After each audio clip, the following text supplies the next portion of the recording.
네, 이번 시간에는 교육평가 평정법에 대해서 한번 살펴보도록 하겠습니다. 평정이라고 하는 것은 뭐냐면, 정의를 한번 같이 살펴보겠습니다. 주어진 특성을, 어떤 학습자가 어떠한 특성을 가지고 있냐, 가지고 없냐, 그걸 판단하겠다는 게 아니에요. A를 가지고 OX로 이제 갖고 있냐, 가지고 없냐를 판단하는 것이 아니라, 그 수준의 어떤 정도나, 그 정도나, 혹은 수준, 을 변별해서 평가하고자 할 때 사용되는 방법을 평점법이라고 한다. 그러니까 어느 정도 가지고 있냐 수준이 이 A라고 하는 학습자가 A라고 하는 학습자가 A라고 하는 특성을 가지고 있냐 가지고 없냐를 판단하는 게 아니라 A라고 하는 것을 어느 정도 수준에서 가지고 있느냐 이것을 판단하는 게 바로 평점법입니다. 이 평점법이라고 하는 것은 평적 양식에 따라서 총 4가지로 구성됩니다. 숫자 평정 척도, 도식 평정 척도, 그다음에 상대적 평정 척도와 등위법 이 4가지가 있고 그다음에 강제 성태 평정 척은 이제 거의 나오지 않기 때문에 시험에서 우리가 나올 수 있는 평정 척도법은 하나, 둘, 셋, 4가지로 볼 수 있습니다. 그리고 또 나올 수 있는 게 뭐냐면 결국 평정이라고 하는 거는 교수자가 학습자들을 평가하는 거거든요. 평가할 때 어떤 수준을 갖고 있냐 안 갖고 있냐 평가하는 게 아니라 뭐 어느 학습자도 토의 절차를 했다면 토에 대한 어떤 배경 지식을 어느 정도 가지고 있냐, 즉 논제를 구성하는 방식을 1점, 2점, 3점, 4점, 5점에서 몇 점이냐, 3점이다 이렇게 교사가 평가하는 방식이거든요. 그래서 평점법도 충분히 교사의 어떤 관찰 과정에서 사용할 수 있는 거기 때문에 충분히 또 시험에 나올 확률이 높습니다. 또 이 평점법은 이미 나온 출제가 됐었고요. 저번에 학습자의 정의적 영역 상태를 측정할 때 사용하는 이제 리커트 척도가 나왔었고요. 그거 외에도 평정법 나올 수 있는데 이미 만약에 평정의 어떤 종류가 나왔다면 그 다음으로 나올 수 있는 게 뭐냐면 평정의 오류죠. 교사가 학습자들을 평정할 때 빠질 수 있는 오류의 유형이 무엇이고 그 오류를 빠지지 않기 위해서는 어떠한 것을 해야 되냐 이게 나올 수 있겠죠. 그래서 이거 먼저 살펴본 다음에 세부적인 유형들에 대해서 한번 우리가 다루어 보도록 하겠습니다. 시험에 나올 확률 높은 거 평정의 오류입니다.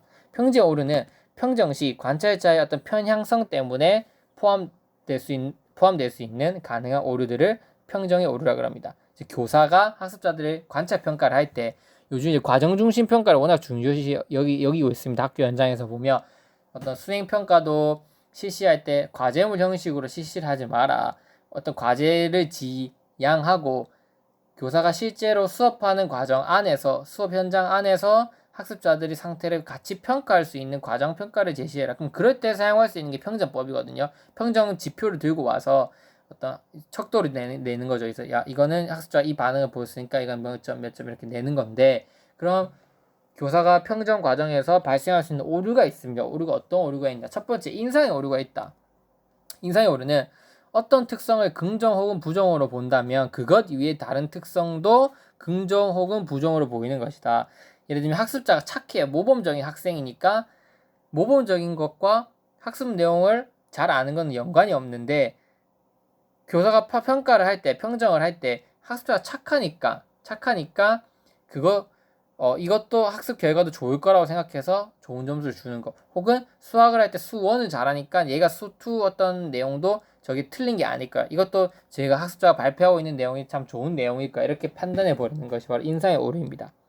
그래서 이런 인상의 오류를 없애기 위해서는 채점 시 이름을 가리고 채점을 해야 된다든지 누가 그거에 대해서 발표하는지 모르고 해야 된다. 이게 우리가 알면 안 된다. 이 평가받는 대상이 누구인지 그거를 제한하면 인상의 오류는 없앨 수 있습니다. 하지만 현실적으로 솔직히 불가능하죠. 평가 현장에서 학습자의 상태를 보고 평가를 해야 되는데 어떻게 없애지 않을 수 있냐. 그런데 최대한 만약에 반응을 얻은 결과물을 얻었을 때 만약에 그 실제 현장에서 바로 평가를 하는 게 아니라 예를 들면 이렇게 할 수 있겠죠. 영어 스피킹 말하기를 평가하려고 할 때 학습자들을 바로 앞에서 발표시키고 그거에 대해서 평가하면 우리가 인상의 오류를 없앨 수는 없어요. 하지만 인상의 오류를 어떻게 없앨 수 있냐면 컴퓨터실로 다 학생들을 집어넣는 거예요. 학생들 집어넣어서 학생들이 어떻게 한다? 그 어떤 질문을 주고 각자 그 헤드셋을 끼고 그에 대해서 말을 하고 녹음을 시킵니다. 그 녹음된 걸 교사가 듣고 발표 내용을 생각하고 판단을 한다면 인상의 오류는 어느 정도 없앨 수 있습니다. 이해되시죠? 그래서 인상의 오류를 뭐 완전히 없앨 수는 없겠지만 최대한 없애고 이 과정에서 발생하는 오류를 줄여나가야 된다. 이게 핵심 포인트죠. 두 번째, 집중 경향의 오류. 평정자들이 극단적으로 높거나 혹은 낮은 점수보다 중간 점수를 많이 주는 경향성이 있습니다. 그래서 여러분도 뭐 체크해보라고 할 때 1번부터 5번 할 때 1번, 5번 잘 안 하죠.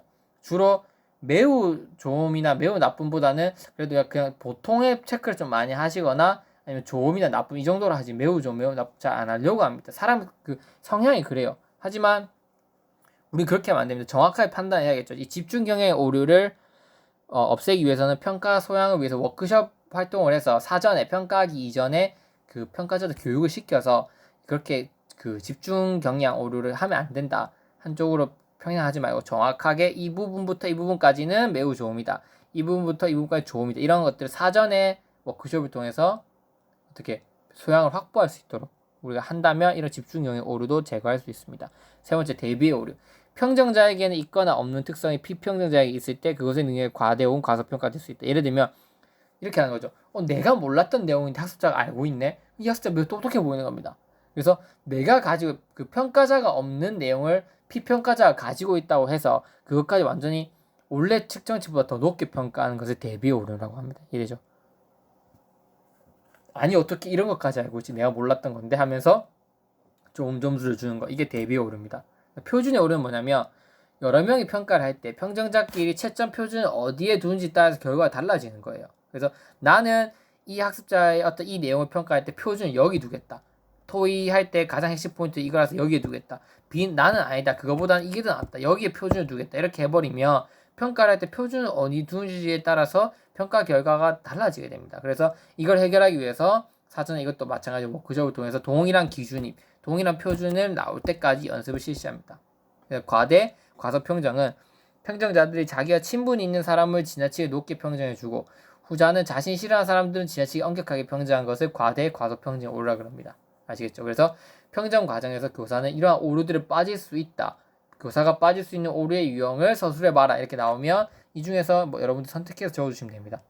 인상의 오류든지 뭐 집중 경향의 오류든 뭐 대비 오류든 여기서 원하는 걸 선택해서 적어주시면 되고 그러면 이런 평정의 오류를 줄이기 위해서는 뭘 해야 되냐 행동 정의를 명확하게 내리고 워크숍을 실시하고 관찰자 내 신뢰도와 관찰자 외 신뢰도를 확보하는 이 네 가지 방안이 있습니다. 첫 번째, 평정 오류를 감소시키기 위해서는 대상 행동에 대한 분명한 정의를 내린다. 즉, 이 행동은 이거다. 뭔가 정의를 명확하게 내려놓으면 오류를 할 것도 감소하게 됩니다. 뭐 애매한 게 없어지기 때문에 내가 측정하고자 하는 행동에 대한 정의를 명확하게 내리면 평정시 발생할 수 있는 오류가 줄어듭니다. 그리고 워크숍을 통해서 관찰자 훈련을 시켜야 된다. 아까 계속 얘기하지만 이 워크숍이라고 한 게 뭐냐면 사전에 모여서 토의하고 토론하는 활동을 의미합니다. 그래서 교육하는 거죠. 평가를 어떻게 할지 그 교육을 통해서 표준의 오류도 잡아나가고요. 대비의 오류, 집중 경향의 오류 이런 것들을 없앨 수 있는 어떤 평가자 소양을 확보하도록 한다.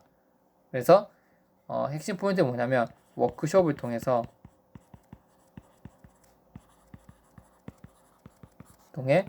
평가자의 평가 소양을 확보 혹은 길러나가는 게 필요합니다. 이해되시죠? 그 다음에 또한 평정 결과의 신뢰도를 확인하기 위해서는 관찰자 내 신뢰도와 관찰자 간의 신뢰도 이건 제가 객관도할 때 했습니다. 그래서 내가 동일한 A라고 하는 걸 평가했을 때 여러 번 시행해도 똑같이 나오냐 혹은 관찰자들끼리도 비슷한 결과가 나오냐 이게 중요하다는 거죠. 이 신뢰도가 중요하다. 내가 A를 측정할 때 낮에 측정할 때 밤에 측정할 때 다 다르면 안 된다는 거죠. 그래서 관찰자 내 신뢰도 확보 관찰자 간의 신뢰도 확보해서 만약에 이 과정 안에서 불일치 정도가 높은 자료가 나오면 배제하고 그 다음에 이 결과 해석에 신중을 가하는 걸 한다면 평정의 오류를 줄여나갈 수 있습니다. 이해되시죠? 관찰자 내 신뢰도를 고려하고 관찰자 외 신뢰도를 고려해서 이 신뢰도 과정에서 불일치 정도가 높은 문항은 배제시켜버리면 어떻다? 평정의 오류를 줄여나갈 수 있다. 그래서 평정의 오류를 줄이기 위한 방법을 만약에 시험에서 물어본다면 만약에 명확한 행동 정의, 워크숍을 통한 평가자의 소양 확보, 그 다음에 관찰자 내 혹은 관찰자 외 신뢰도 점검을 통해서 불이치점은 배제 이렇게 명확하게 정리를 해두시면 서술하시는데 용이하실 거라고 생각합니다.